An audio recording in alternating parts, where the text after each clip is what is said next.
the tale of two men who realised that they could make money from selling dead bodies. So they started creating them. Let's get into it.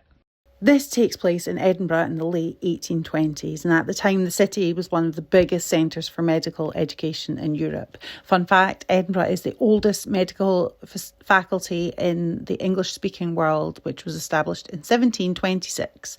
It was taught way before then, though, in 1505, with the incorporation of the barber surgeons. And you can visit the building still, and it's fantastic, yet mildly gruesome.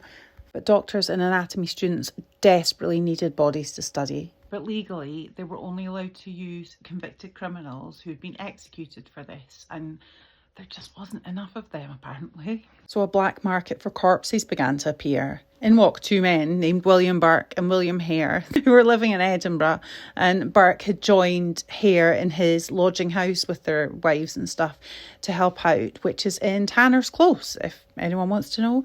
One of Hare's tenants actually died naturally while still owing rent. So instead of reporting that death like a normal person, they realised they could make some money and sell the body. So they took it to a famous anatomy lecturer called Dr. Robert Knox, and he paid them several pounds for the corpse. Over the next year, Burke and Hare offed at least 16 people, but they didn't poison them or stab them or anything. Instead, they developed this technique where a man pinned the victim down and another one covered their mouth and nose until they suffocated and expired. It left almost no marks on the body, which got top dollar. It also became known as burking. They would then go off and sell the bodies to Dr. Knox for his anatomy lectures.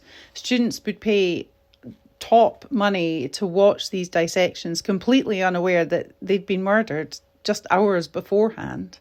One of their victims was a well-known local lad called Daft Jamie. Now, he could tell you the day of the week on any date that history fell and perform this to small crowds for money or food.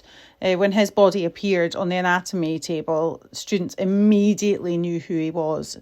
So yeah, eventually a lodger became super suspicious and discovered a body hidden under the bed. So police began an investigation, and during this, Hare decided to testify against Burke in exchange for immunity. Burke was convicted of murder, and in a moment that feels really like poetic justice, Burke's body was sold or given to, I don't know which, the medical school for public dissection that he used to sell bodies to. His skeleton is still displayed at Surgeons' Hall. And that was today's Dark Heart Files. Strange stories while I've done nails.